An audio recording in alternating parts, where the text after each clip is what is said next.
Menores de barro que hace el alfarero después del amasado manual recibe el nombre de pellas y pueden adoptar diversas formas o tamaños según las localidades y el volumen de la pieza a realizar. En el torno rueda se modera el barro dándole las formas más variadas.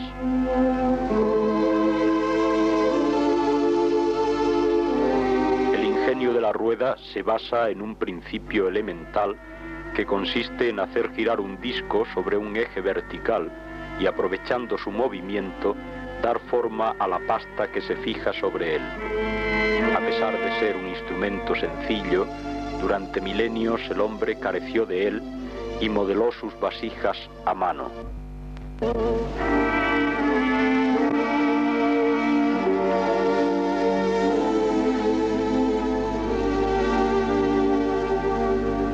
En la península ibérica, según lo que hoy saben los arqueólogos, fue introducido por los pueblos del Mediterráneo oriental durante el primer milenio antes de Cristo.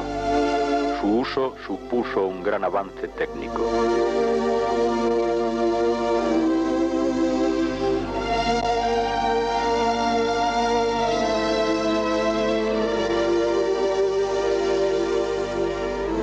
En Andalucía, el tipo empleado es el llamado de pie, ya que se acciona mediante el impulso que se da con la pierna a una rueda inferior de gran tamaño. Sobre este modelo se han desarrollado distintas variedades e incluso en los últimos años se ha incorporado motor a los viejos tornos. Y se han diseñado otros nuevos con motor eléctrico.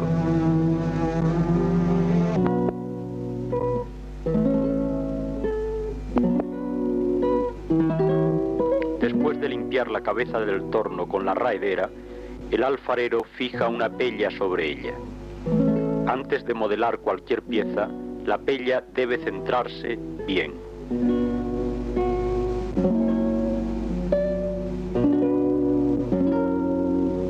A continuación comienza a abrirse el cilindro de barro hasta darle la forma aproximada de un tubo.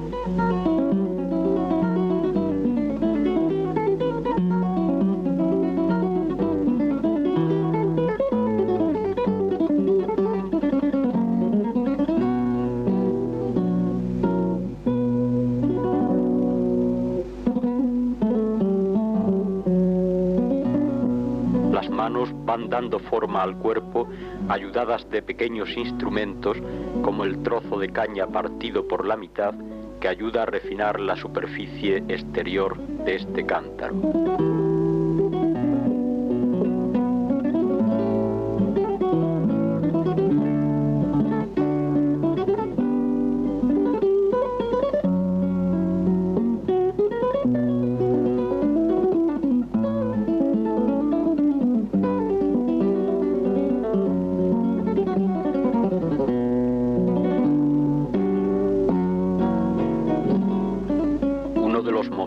Más delicados es el modelado del cuello y del borde de la boca. Los movimientos precisos de los dedos ponen a prueba el pulso del alfarero.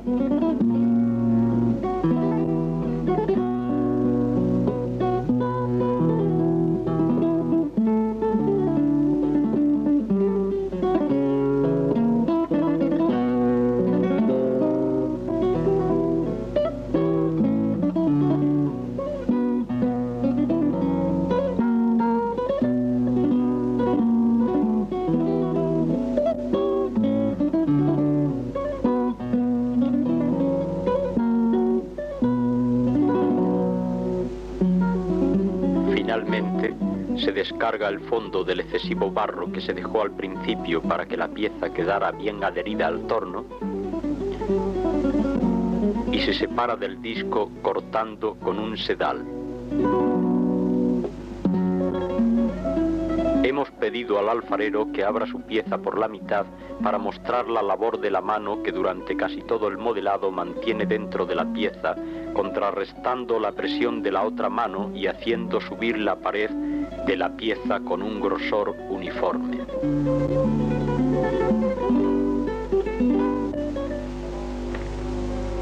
En general, las piezas se modelan de una sola vez, pero cuando son grandes pueden hacerse en 2 o más partes. Por ejemplo, en los cántaros de gran tamaño es frecuente que se modele por una parte el cuerpo y por otra la boca.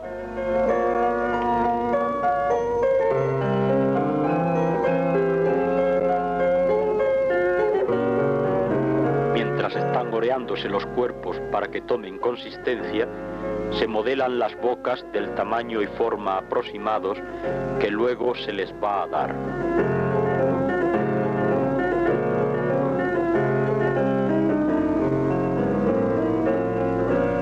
Aunque este procedimiento exige más tiempo, supone un menor esfuerzo, ya que para modelar estas piezas de una sola vez, el barro debería estar muy duro con el fin de poder darle altura sin que la pieza se derrumbara, y el trabajo del alfarero sería mucho mayor.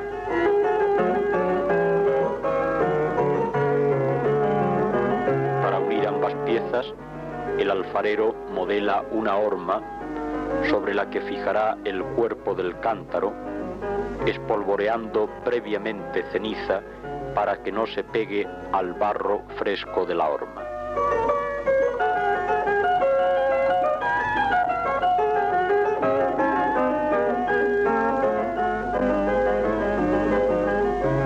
Sujeto así el cántaro, se le añade la pieza de la boca, modelándola del mismo modo que si se tratara de un cántaro hecho de una sola vez.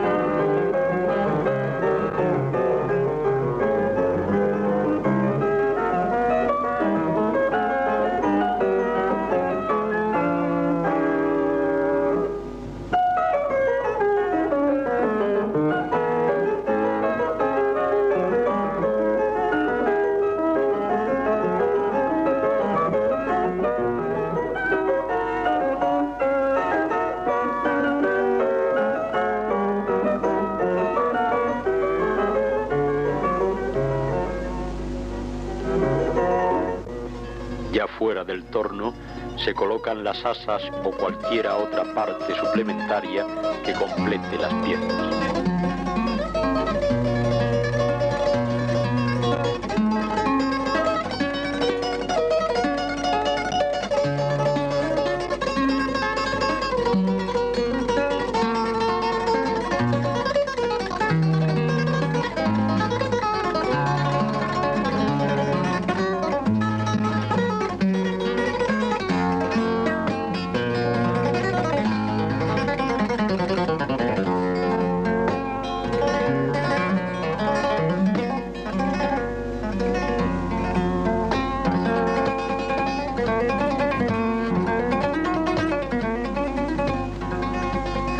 Partes disimétricas que no se adaptan al giro de la rueda se modelan con el torno parado.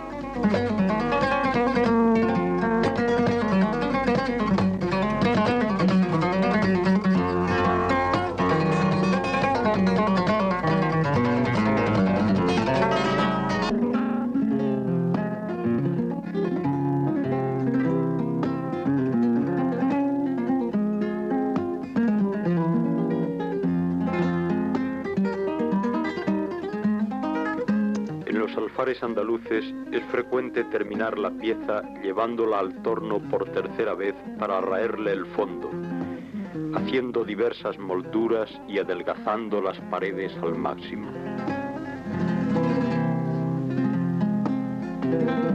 Esta operación requiere una nueva horma, esta vez hecha de barro cocido, que se fija con barro fresco a la cabeza del torno.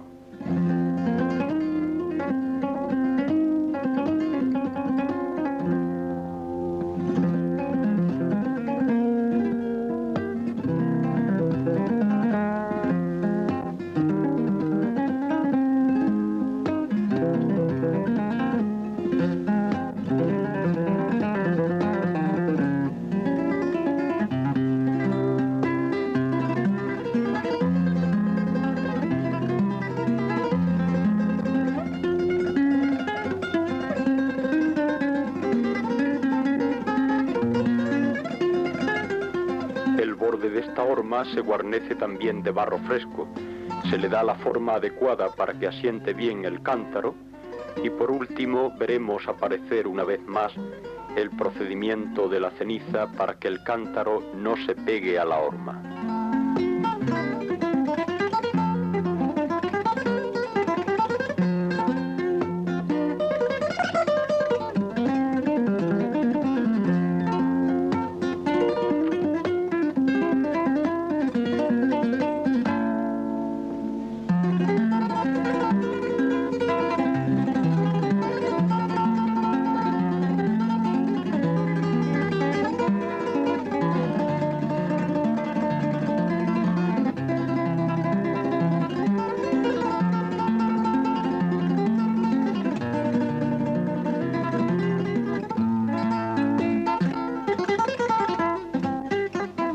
La raedera se encarga de descargar al cántaro del grueso de barro que le sobra.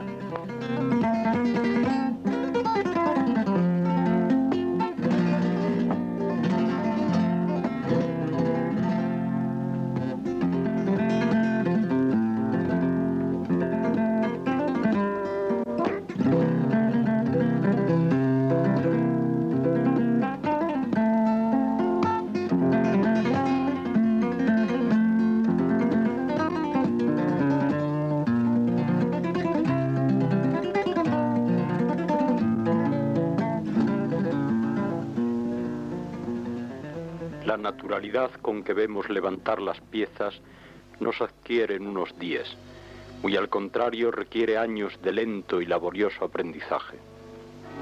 La transmisión del oficio se ha venido haciendo durante muchas generaciones dentro de la familia, aunque hoy esta cadena tiende a romperse y es cada vez más difícil contemplar escenas como esta.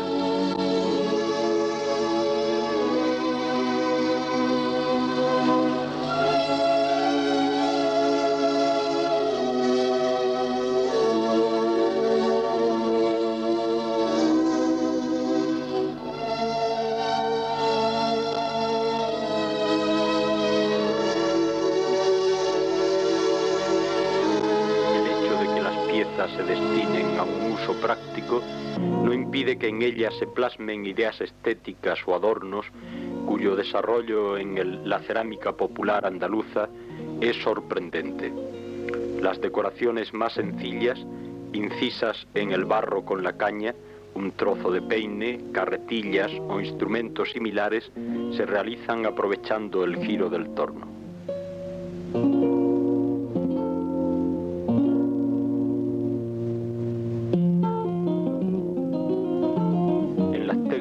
Más complicadas de decoración se emplean diversos productos químicos que a veces el mismo alfarero prepara utilizando molinos manuales para refinar los distintos óxidos minerales que luego disuelve en agua.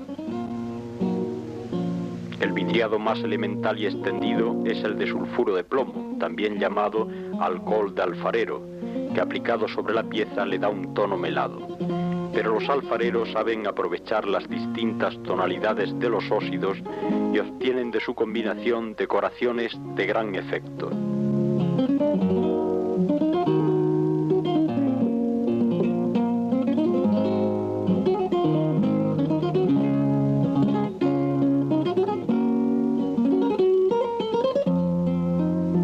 Un aspecto vítreo de distintos tonos según el producto empleado. Quizás lo más llamativo cuando se observa la aplicación de estas técnicas sean los cambios espectaculares que sufren los colores durante la cocción.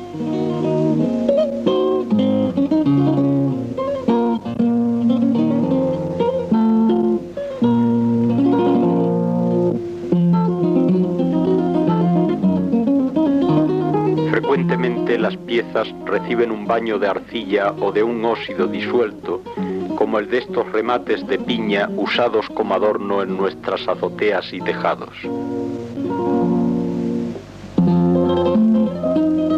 Una técnica antigua usada aún en los alfares de Granada ilustra bien estos procedimientos.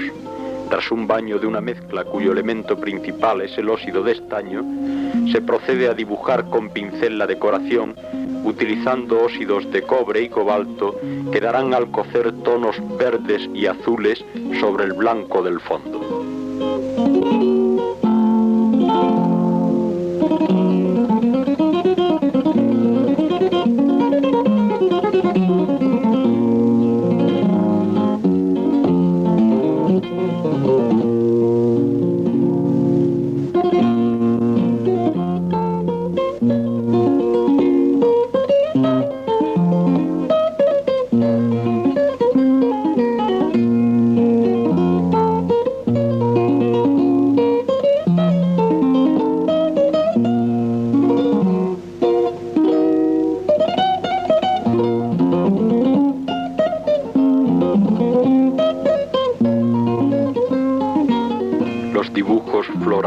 Recargados con la pajarita y la granada como motivos centrales son los más empleados en estos alfares.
A este grado de complejidad técnica, los alfares suelen tener un mayor número de operarios y aparece el principio de la división del trabajo. Mientras unos modelan en el torno las piezas, otros las pintan. Otra de las técnicas de más difícil realización y también de raigambre árabe es la llamada de cuerda seca. En ella, la complicación del dibujo requiere una gran precisión en el trazo y la aplicación de los esmaltes. Esta técnica consiste fundamentalmente en dibujar la silueta del motivo decorativo con una composición de óxido de manganeso al que se ha añadido una materia grasa, rellenando luego el dibujo con esmaltes óxidos de distintos tonos.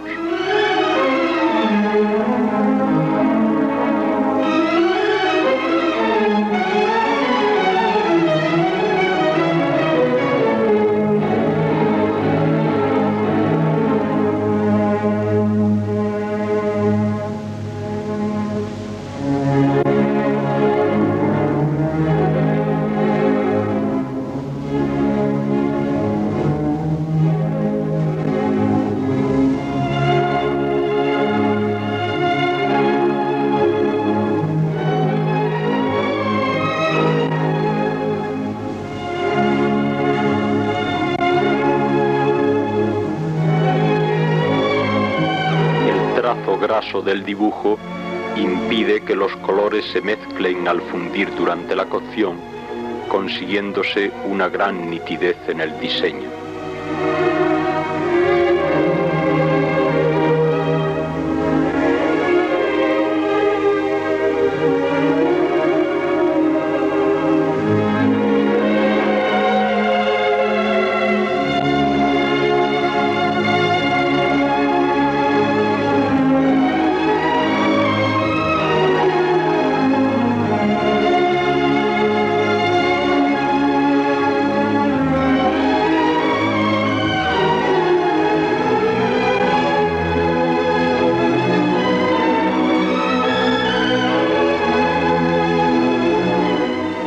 Después de aplicados los colores, la cocción hará el resto.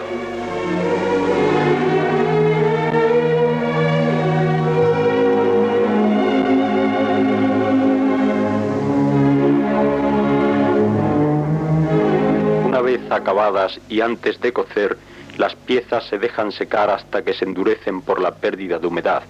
Para ello, los alfares cuentan con salas, estanterías o sobrados utilizados como secaderos. El momento final en el que el barro se convierte en auténtica cerámica es la cocción.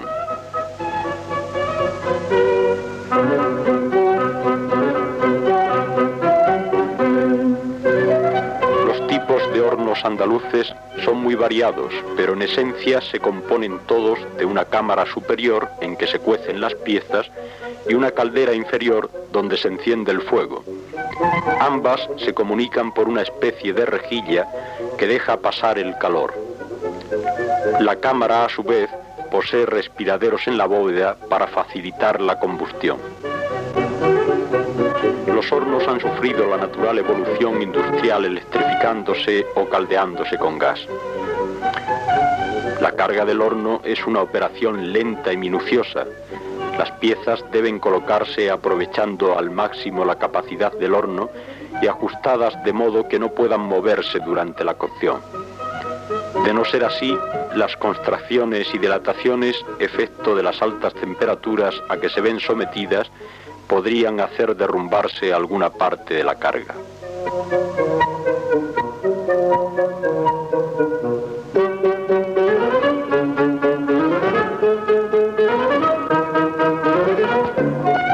Algunas piezas, sobre todo las vidriadas y decoradas, se protegen por medio de cobijas, una especie de fundas de cerámica, o bien se separan con estrébedes también de cerámica para que no se peguen entre sí.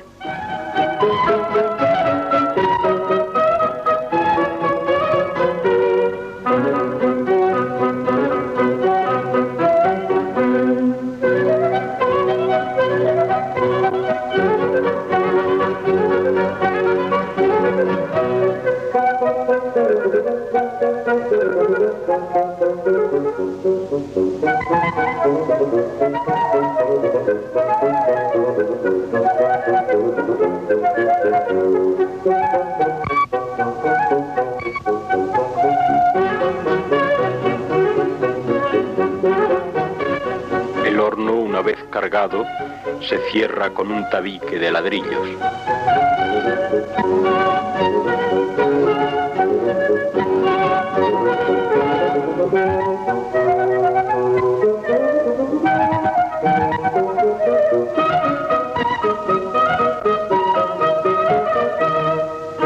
Luego el tabique se revoca con barro para reducir al mínimo la pérdida de calor.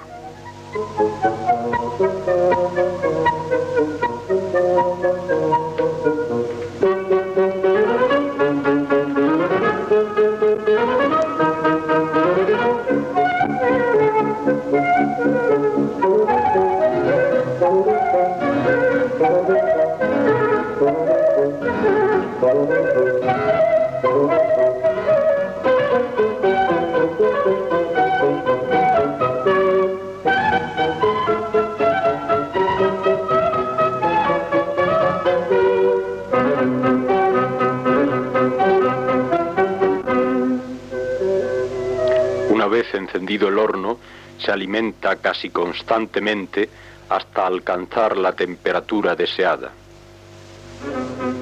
El combustible más frecuente es la madera. Tradicionalmente se utilizaba leña, pero en la actualidad se emplea con más frecuencia todo tipo de recortes y desperdicios de carpintería.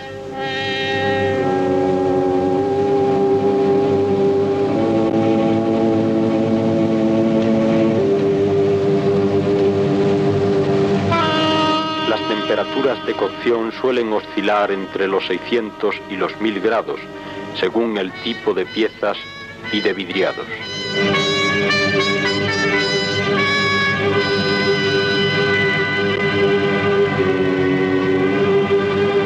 El avance de la cocción se controla observando por los respiraderos de la bóveda la coloración de las piezas en el interior de la cámara. Una vez alcanzado el punto exacto, se deja de atizar la caldera.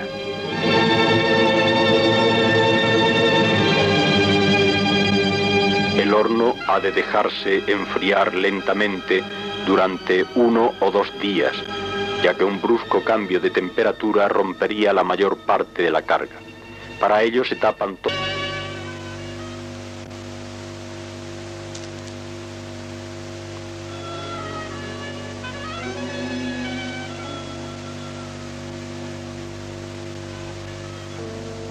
La descarga del horno comienza con la retirada del tabique que cerraba la puerta.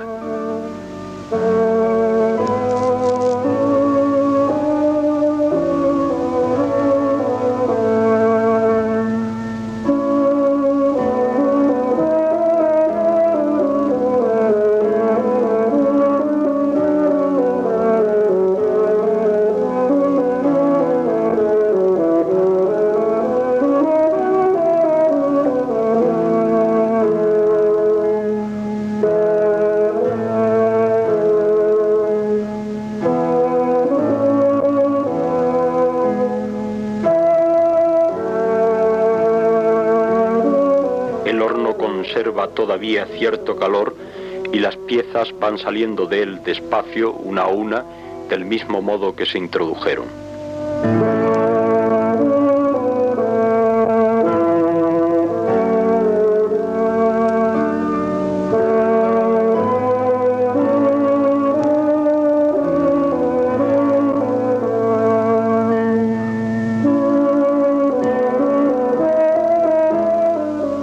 La cocción, las piezas están listas para usarse.